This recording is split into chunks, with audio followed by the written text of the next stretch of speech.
All right, good morning, class. We're going to take a look at notes for chapter 14. And those of you who are not here today and are doing this on your own for homework, you should have a packet that you picked up sometime last week to complete these. So please follow along, fill in where you need to fill in, and let's get going here. We're going to be looking at chapter 14, the High Middle Ages, and we're going to be taking a look at some of the different things that were happening. And primarily in this section, we're going to be focusing on the Crusades. So take a look at your first couple items here. Number one, Muslims who had occupied Jerusalem, which is now in present day country Israel, had allowed Jews and Christians to live and travel there for roughly 400 years, beginning around AD 600, which is really kind of at the beginning of the rise of Islam. And for a time, Muslims, Christians, and Jews kind of got along in harmony. But around the 1000s, there were some changes that happened. So in number two, AD 1000 or 1000, the Muslim Seljuk Turks, or from basically what would be now present-day Turkey, conquered the Holy Land. And they attacked the Byzantine Empire capital of Constantinople. And long story short, Constantinople was conquered, and Constantinople becomes Istanbul as a result of that. Okay, back home in the Holy Land, there was some great concern here, uh, especially for pilgrims. And at some point in time, there's going to be some calls to arms. If you take a look here at the map, we've got kind of the paths of some of our different crusades. As you can see, some went overland, some went across the Mediterranean to get to the Holy Land. All right. This is just a illustration of what happened when the Seljuk Turks took over the Holy Lands, and you can kind of see the conquered peoples as they are, kind of watching the new victors come into town, so to speak. All right, number three and number four. Pope Urban II called for the First Crusade in the year 1095, and he called it because God wills it. That's basically what he said. Two of the major leaders of the First Crusades were a man named Peter the Hermit and Walter the Penniless. Okay, and I don't think it takes a lot of imagination to kind of figure out where they get their names. But nevertheless, Pope Urban was really a major cheerleader. He's basically calling people to arms. And one of the promises that he made is if you fought in the Crusades, there were some perks that could happen to you, young men, particularly young men. That number one, you'd have an opportunity, perhaps maybe to kind of increase your status. The idea that land was really what defined the wealth of a person. That if you went to the Holy Land and you conquered, you might be able to keep some of the land. But more importantly is your spiritual issues here. If you fought for the Crusades, okay, that you would have basically a redemption of your soul. Think about this. You've gone to reconciliation and your sins have been forgiven. Pope Urban basically said, if you go and fight the Crusades, I will forgive your sins and you will get my blessing and you will probably get to go to heaven. Okay? Many of these soldiers were like, that sounds like a great deal. Okay? Opportunity for riches, cleansing of my soul, count me in. Okay? Especially if they were not the oldest sons in their family. Okay, so if they were the middle children, this would probably have been a major incentive to go along. 2 months after our Crusaders reached the besieged Jerusalem in the year 1099, yes, about 4 years after the call for the Crusades, Crusaders entered and slaughtered not only Muslims but also Jewish inhabitants. And this is kind of the stuff that Pope John Paul the Great has in the past apologized for.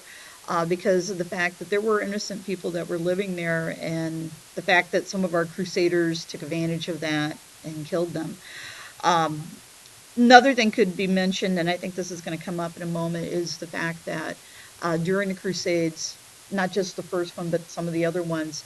Occasionally, crusaders would be really zealous. It would be so gung ho that they wanted to bring Christianity. That occasionally, when they came across villages that had kind of a large Jewish population, that some of these crusaders took it upon themselves to go out and slaughter some of those individuals, and that is the problem. You just can't go out and do those kind of things and say that you're doing that in the name of God. And so those are the things that the church has in the last few years apologized for. Anyway, the goal of each crusade was to take Jerusalem and take the Holy Land back from the Muslims who controlled it. And that's kind of the theme that would go on for several of these different crusades over the next few hundred years. It would go back and forth, back and forth. Okay, the Christians would go in, conquer, and then in time something happens and the Muslims take over again. And so we're going to send another crusade, and the Christians are going to try to conquer, and at some point in time we get to a stalemate where the Muslims kind of get the upper hand in certain areas. All right, taking a look at numbers 5 and 6. European Jews became targets of some of the peasant crusaders, as I mentioned before, when crusaders decided to attack non-Christians in Europe on their way to the Holy Land against the wishes of local officials and clergy. In the first crusades, knights captured the city of Jerusalem and established 4 kingdoms. And if you take a look at the map that's kind of in the middle, this is kind of how it would break down. Okay, if you were talking about the land that would make up the Holy Land. Jerusalem was kind of its own little state. Above that, you would have the state of Tripoli, and then Antioch. And I can't remember if Edessa would be on top of that. The thing about Edessa, okay, and Antioch, if you start reading through the epistles, particularly the letters of St. Paul, you know that he was spending a lot of time in these different places as far as his letters kind of explain. A lot of evangelization happened here. And so getting that land back was kind of a crucial thing to Christians. All right, moving forward. In 1144, if I can get this to pop up, Muslims took the city of Edessa, which led European leaders to call for the Second Crusade, which unfortunately was a failure, which kind of sets the pattern for some of these crusades as we go along. About 35 years later, we have the Third Crusade in 1187. It's like the next generation of soldiers come along. And Muslims were under the leadership of a man named Saladin. Saladin had recaptured Jerusalem and kind of during the early 1200s had reclaimed control of Palestine. Saladin was quite the warrior. He was, I wouldn't say he was a brute, but he just had very good leadership. And as our crusaders would show up on that Third Crusade, I think there was a certain mutual respect for Saladin.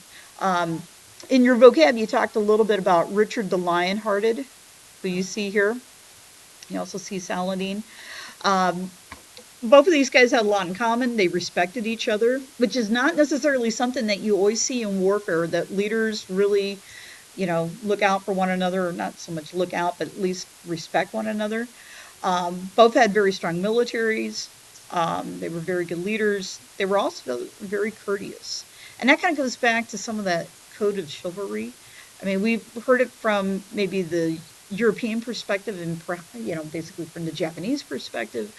But even among Muslims, there's a certain code of respect, code of honor that you are to follow. Number 10, most crusades would follow and fail. Crusaders, for the most part, lacked sufficient money and shoes. There were some circumstances during the first few crusades when soldiers, by the time they got to the Holy Land, if they had been marching for a couple of years, some of them didn't have shoes, and they were marching barefooted. And no offense, weather-wise, I don't care how tough a guy you are, if you're marching in fairly chilly conditions, marching barefoot is really kind of a pain. And so that's kind of working on morale. Fourth Crusades, you can take this with a grain of salt. Some people call it the Children's Crusade, and it was believed that maybe sending the purest of heart would be what would win over the Holy Land. And so there were some people in Europe that rounded up some orphans, put them on a boat, and thought that the purest of heart could go conquer the Muslims. And when they ended up on the shores, these kids slaughtered. Okay, that's basically what it comes down to. All right, moving forward. Number 11, 12, and 13. We'll clean this off here. The Crusades increased the power of kings and decreased the power of nobles and their system of feudalism. In number 12, Western Europe saw an increase in trade of spices, sugar, silk, and luxury items. And I tell you what, if there was one real positive thing that came out of the Crusades, that's probably it. The fact that we're now becoming globally connected. You're going to start seeing the emergence of a global economy. This has maybe a couple little problems that will surface up when we get into talking about kind of the end of the Middle Ages, beginning of the Renaissance era. But the spread of diseases is kind of something that is kind of tied into this. And then finally, the increase of technology. If you're going to be trading items, you're probably also going to be trading ideas. And so we started seeing new forms of ships, new navigational tools that Europeans hadn't had. They were able to pick up from the wars that they fought in the Holy Land, military skills, other kinds of equipment. All of this becomes very important to the success of our crusaders. So, thank you very much.